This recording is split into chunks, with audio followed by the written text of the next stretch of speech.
Okay. Second.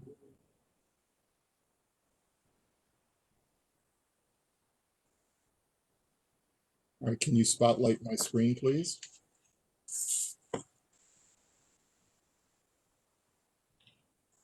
Yeah, your presenter should be able to do it. Okay. So just share your, you can just share your screen. One second, I don't see.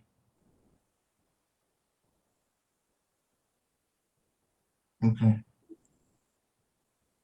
Okay. Okay.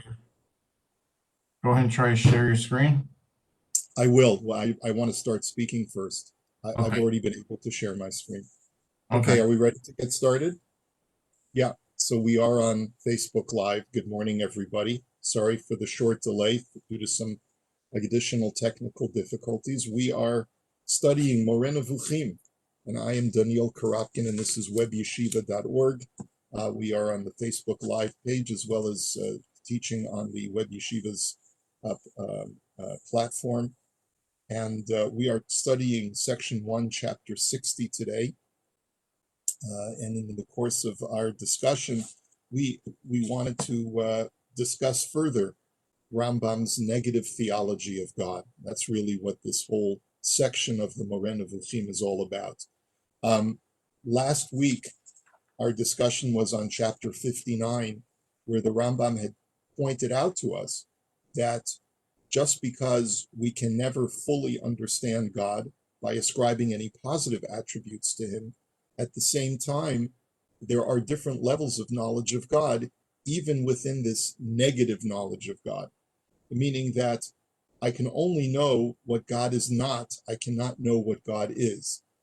And one might then argue, well, if I can only know what God is not, then I can never really know God. And if no one can ever really know God, what is the difference between the wisest of all men and the simplest of all men? What is the difference between a Solomon and the average Joe on the street? And the answer that the Rambam had provided is that the more you can say what God is not, the more you understand God, the greater cognition, the greater intellect you have of God, even though you will never fully define what Hashem really is. But the more you know what he is not, the more you can eliminate about God's existence, the greater knowledge you have of Hashem. And the Rambam equates a greater knowledge of Hashem to a greater closeness to Hashem and a greater overall perfection of the human being's intellect, which is the ultimate objective of life, to perfect our intellects. Now, with that in mind, we're going to continue this discussion with chapter 60. And chapter 60, like chapter 59 and chapter 58 before it, I felt was technical enough to warrant designing an outline. And we're only going to read small snippets of today's chapter. We're not going to be reading the chapter in its entirety. So the Rambam really is this idea that the more you know what God is not, the more you know God. So continuing from, we're going to raise 4 major points and then just 1/5 point, which is sort of like a postscript to review. Continuing from last chapter, the Rambam is going to try to clarify on how the more negative attributes one is able to know about God, the better that one knows God. And the way that the Rambam is going to present this is through a parable of a ship. Okay, now the Rambam is taking basically an inanimate object that one can find within one's purview. You go to the ocean all the time, you see the ships, you know what a ship is. And let's use this exercise to give us examples of negative attributions of the ship to help us understand this idea. There are many things that you can eliminate. If a person heard the word ship, but never saw a ship and never experienced a ship in their life, how would a person gain a better understanding of what a ship is? So the first person doesn't know whether the word ship even describes a thing or an adjective. Maybe it's a modifier to a thing, just like the word blue or the word large. He doesn't know what the word ship means. The next person comes along and recognizes that the word ship does not mean an adjective. So by process of elimination, he concludes that it's a thing. The next person recognizes that the word ship, which is a thing, is not a mineral. Then another person comes along and recognizes that ship is not a living being. The next person recognizes that ship is not a plant that grows from the ground, it's detached from the ground. These are all things that a person recognizes that the ship is not. And this is the analogy that the Rambam is presenting. The next person recognizes that the ship is not a monolith, it's not a monolithic piece of something, but rather by process of elimination, he concludes that it's made of disparate parts, different boards, different components and so forth. The next person recognizes that the ship does not possess a simple or flat shape like a door or a table. The next person recognizes that the ship is not spherical. And the next person recognizes that not only is the boat not spherical, but it's also not conical in shape. And I'm sorry, I repeated myself. That the next person recognizes that the ship is not spherical, meaning that it's not equidistant from all sides, is really what is meant in number 10. And finally, the last person recognizes that the ship is not solid all the way through, which means that there must be some hollowness to the ship. Now, granted, all of these things could be reworded as positive things. If you understand that the ship is not monolithic in its construction, you also understand that the ship is made up of multiple parts. But there are certain descriptions here where you can't reverse it into a positive statement. If I say I know that the ship is not spherical in shape, that doesn't necessarily indicate to me what the ship actually is. It just indicates that it's not shaped like a ball. But what is it shaped like? Now, the Rambam's point over here is to say, using this analogy, that the last person who has eliminated the most things, like in that game of 20 questions that we've been making reference to, the person who has come up with the most things that the ship is not, in his long list of things that the ship is not, has the clearest understanding of what this word ship is. Now, can we say with any accuracy that he has a clear picture of what the ship is? Not necessarily. All of the things that he's eliminated does not make him conclude that a ship is something that floats in the water and transports people and goods from one place to another. But at least he's able to formulate in his mind through all of this lists of what the ship is not, a clearer picture. And the more things that go on, if he wanted to expand the list even further, that the ship does not fly, he's able to clarify that. And he's able to further clarify that the ship is not something that you would find on dry land. Okay, all of these things will eventually get him to a point where he has a clearer and clearer picture. He may never, if he's never seen a ship, may never fully understand what a ship is. But at the same time, the more you know what it is not, the clearer picture you get. And that's the most that we can hope to understand about the Ribono Shel Olam, about the Master of the Universe. We can only hope to know more and more about what he is not, and rather what he is. So as the Rambam writes, this demonstrates that there are varying degrees of knowledge of God, and the more negatives you know of God, the closer you are to him. Number 2, ascribing positive attributes to God is dangerous. Now, the title of our chapter today is The Dangers, in the plural, of Ascribing Positive Attributes to God.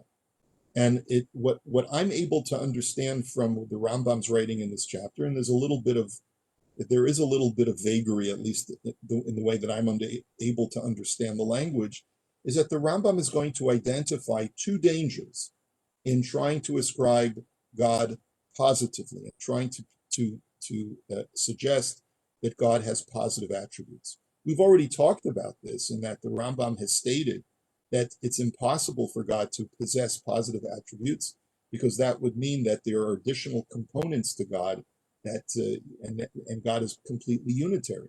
So you can only define God in terms of himself. There is no add-on to God that he is this or that, because the more you add on to God, the more polytheistic your belief comes. So the Rambam is going to observe two dangers. The first one is, as we've mentioned, and as the Rambam has mentioned before, that ascribing positive attributes to God is dangerous because this may mislead to a belief in a polytheistic deity. But the Rambam adds a special twist over here, and it's worth reading a little bit of a snippet from what he writes. But let's go through this outline. We've already established that any positive attribute of perfection is only made equivocally or metaphorically, so that the words we use that we find in Tanakh to describe God as merciful, alive, aware, seeing, hearing, etc., these are all borrowed terms, but they seem to be positive attributes of God. But illustration through the state, now the Rambam is going to illustrate this idea that it's dangerous to ascribe God with positive attributes by using two illustrations. The first illustration that he's going to provide us is the statement, God knows. If we were to say that God knows something, so what does that mean that God knows? Well, we find that statement in Tanakh, that God knows things. That's a positive attribute. So the Rambam writes that there's one thing that we have to establish. We know that God is immutable. That has already been established, that God is completely unchanging.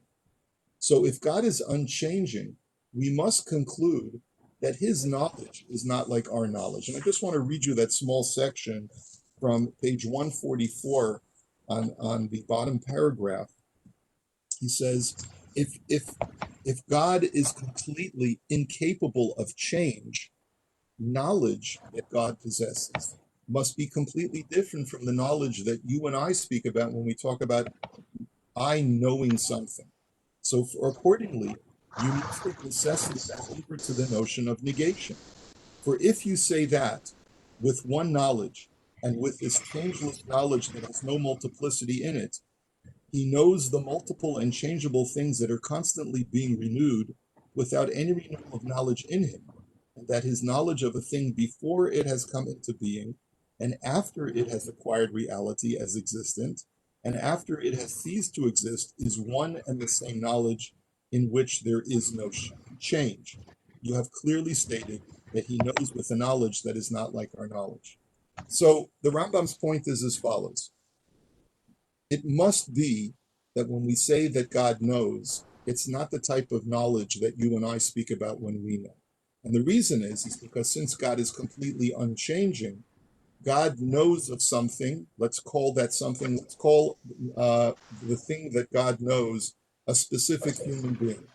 If I could ask everyone to please mute themselves, I'd appreciate it. So there we go. Okay. So God knows a specific human being. We'll call that human being Reuven. Okay. God knows Reuven before Reuven comes into existence. God knows Reuven in the same way that he knew him before he came into existence, as much as he knows him when he comes into existence. And he goes through all the various stages of his life. And God knows Reuven even after he dies and ceases to exist.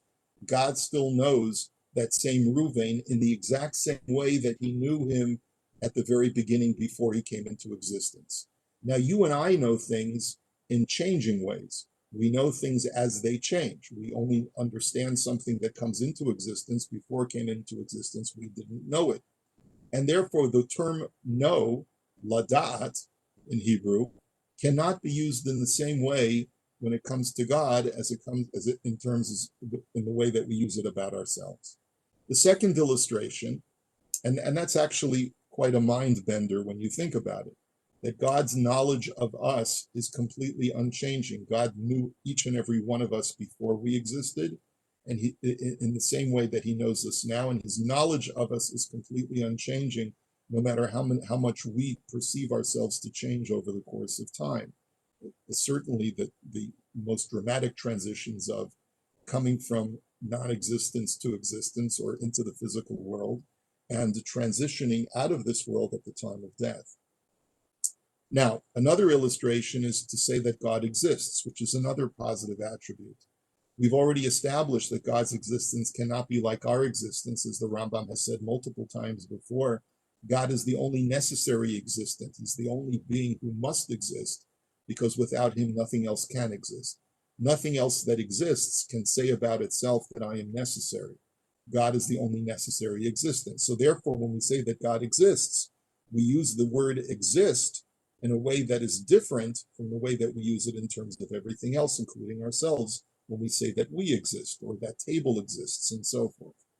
Now, once we've established that, and this is what the Rambam's main point is going to be, any positive attribute that we can ascribe to God is not really an accurate term. So we really are using a term that we don't really fully understand what it means when we use that term and ascribe it positively to God.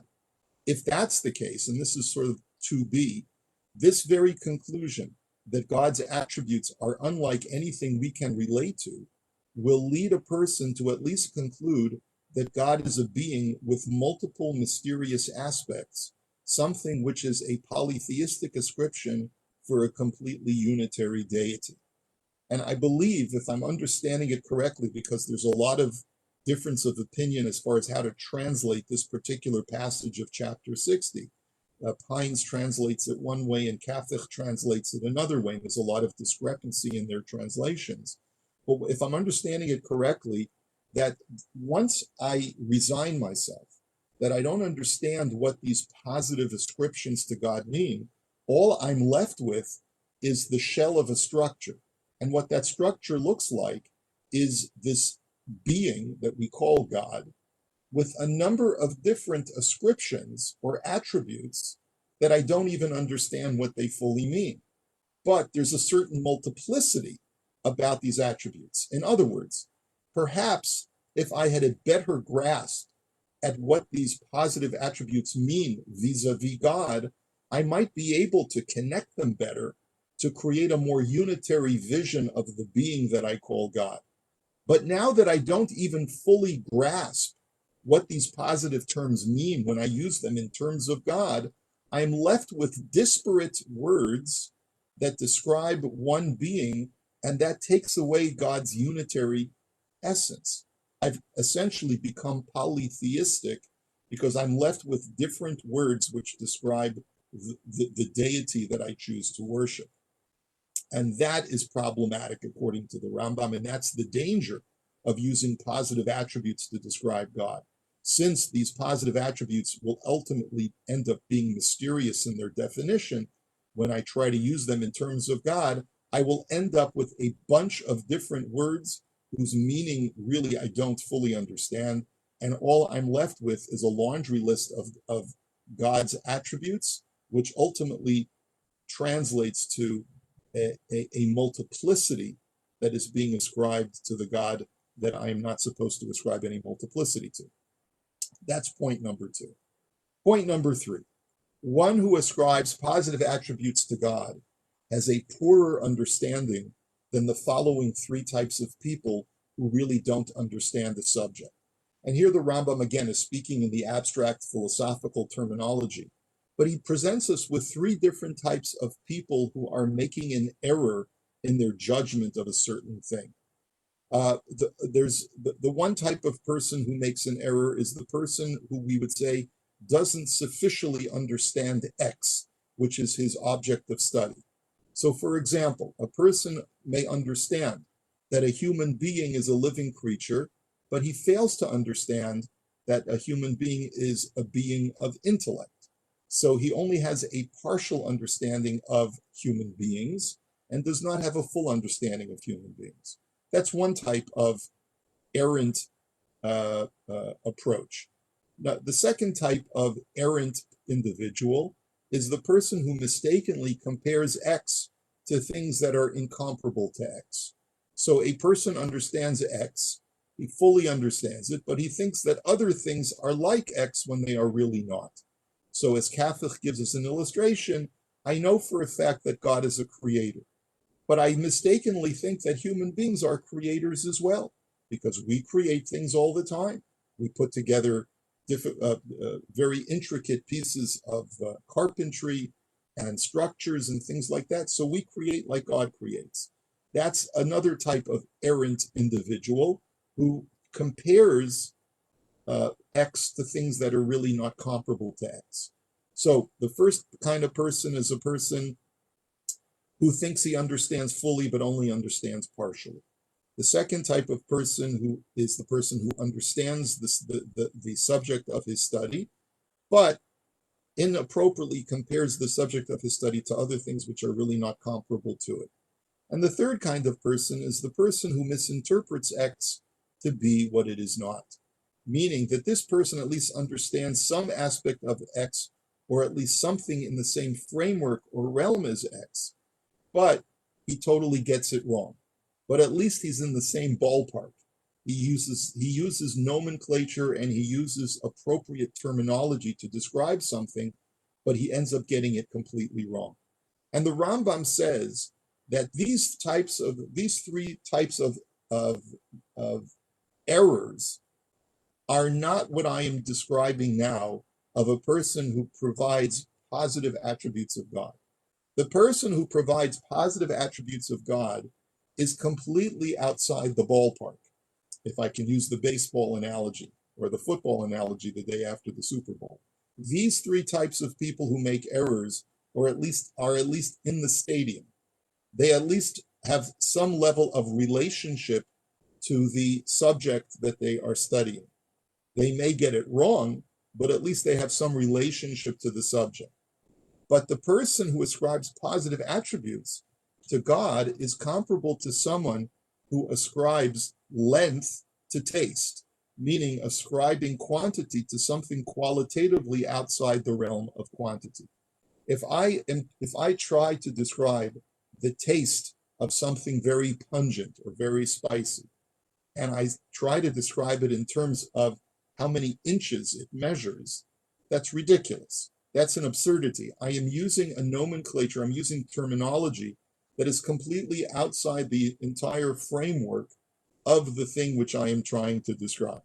Okay, that's what the Rambam is suggesting, is that the danger, and he's going to get to the danger, the second danger that he was getting to in just a second, but he first has to set this up to basically tell us that if you try to ascribe positive attributes to Hashem, you're completely outside the stadium. This indicates that the extent of one's failure to grasp the concept of negative attribution is the same extent of one's ignorance of and distance from God. And therefore, the fact that you are not able to appreciate that God can only be described negatively is an indication of your great distance from your true knowledge of the Ribono Shel Olam, because you're completely outside the stadium. And this leads to the Rambam's final point of the chapter, that ascribing positive attributes really only states the attribute without understanding what that attribute really means. We know that the Rambam had said that before. Since when you ascribe a positive attribute to God, you're using a word that cannot mean the same thing that it means when describing things within our frame of reference. This will lead to something which is very dangerous, says the Rambam. So the previous danger was that you are polymorphizing God. You are ascribing multiple attributes to God, and therefore you are creating in your own mind a multitudinous, a God of multiplicity, which is the antithesis of what a Jew is supposed to believe, because we affirm that Hashem Echad, that God is completely unitary. But the second danger now that the Rambam says is that this leads one to mythologize God. Now, what we mean by mythologizing God is to create an image in your mind of a deity which is so off base that it's like creating a mythological creature out of nothing. And the Rambam is going to illustrate this with a parable, and this is how we're going to end this chapter. A person has heard that there is a living creature called an elephant, but he's never seen an actual elephant. And so he wants to discover, what is this creature that I've heard of that is called an elephant? So an errant person, meaning a person who either himself is ignorant or he wishes to deceive the guy himself who's trying to find out what an elephant is, it doesn't really matter, tells him that elephant is a creature with one leg and three wings, who lives in the depths of the sea. And this being has a transparent body and a broad face like a human's with other human-like features. It speaks and sometimes flies and sometimes swims like a fish. Now, this crazy beast, this crazy creature does not exist in reality. We've created it out of our imagination, and we've said, oh, you want to know what an elephant is? That's an elephant. Now, as above, such a person has not misrepresented the true nature of an elephant, nor has he failed to fully grasp an elephant. In other words, he's not even in the same ballpark as elephantine creatures. It's not like a person has come close to describing an elephant, but instead of describing an elephant with large floppy ears, he's described an elephant with tiny ears. Or instead of describing an elephant with gray skin, he's described an elephant with green skin. No, because that would be a person who is mistaken about what an elephant looks like because has some level of knowledge. He's within the framework of what an elephant should look like, but he gets it partially wrong, or he feels that elephants are comparable to certain animals that they're really not comparable to, or he gives some other kind of malformed definition of an elephant, but he's within the framework. He's in the ballpark, as it were. But when a person completely fabricates what an elephant is because he has no frame of reference whatsoever and just fantasizes about what the word elephant is, such an exotic word, maybe it means something like what I'm imagining in my mind, that person is describing a non-existent mythological creature like the roc, which in the ancient Middle East was this huge flying bird that could be the size of an island. There are stories in the Arabian Nights about this huge giant bird that when it would fall asleep, boats would come and rest on it because they thought that it was an island, and then the bird would wake up when they lit a fire. The Gemara tells a story about this as well.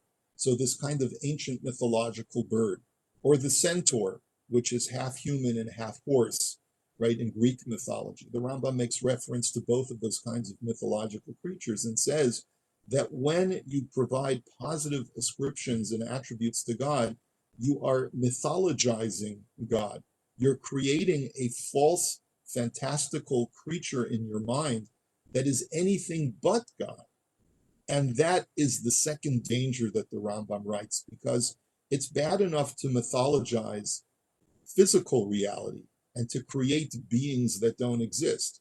Mela, if you get it wrong, you get it wrong. There's no tremendous harm.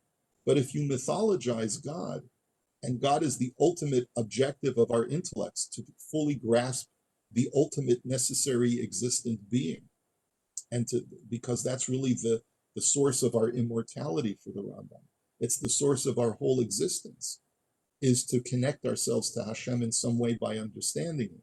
But if we mythologize him and we create out of him a being that he is not in our own minds, because we have no frame of reference to properly create or construct God in our minds, then by mythologizing God, we have done something truly dangerous, which is a form of idolatry ultimately.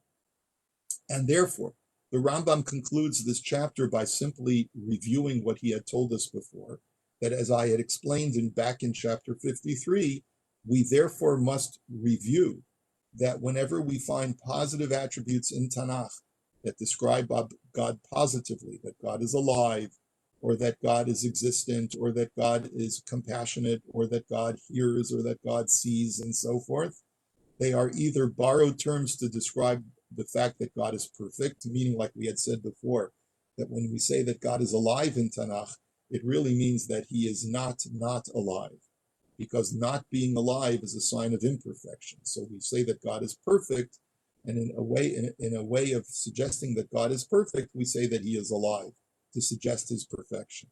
So that's one way that we understand why positive words appear in Tanakh about God, or as the Rambam had concluded, they are actional attributes, which means they don't describe God essentially, but they describe the things that result from Hashem, the thing that God does within his world. God provides rain. And because God provides rain, we call him merciful God. It doesn't mean that he is essentially a merciful being, because that would be a positive attribute that is inaccurate, but rather we say that his actions are reflective of what a merciful human being would do if that human being had the capacity to bring rain. Okay, and that's how the Rambam concludes the chapter. We are, my objective here is, as it has always been, is to accurately try to convey to you the text of the Moreh Nevukhim. There are clearly issues that the Rambam has raised in this chapter that where he is trying to deflect or dispel some of the misconceptions of his time. And therefore, even though some of the concepts, as I mentioned last week, may not seem to be particularly relevant to us, and we may not even understand why the Rambam has devoted so much attention to this or that particular detail, nonetheless, this is the way that he has constructed the Moreh Nevukhim, and we're going to continue this discussion of the Rambam's negative theology with a discussion of a special name that appears in Tanakh, the most special name that appears in Tanakh, the name Yud-Kei Vav-Kei, the four-letter name of God known as the Tetragrammaton, or the Shem Havaya in Hebrew. And that's what we're going to continue with Be'ezrat Hashem next time. I thank you for joining me. And I want to just make sure that everyone, I'm going to stop sharing now for just a second. And I hope that this was able to record well on our Facebook Live. We'll check that out. I wish you all a very good week. Take care now, everyone.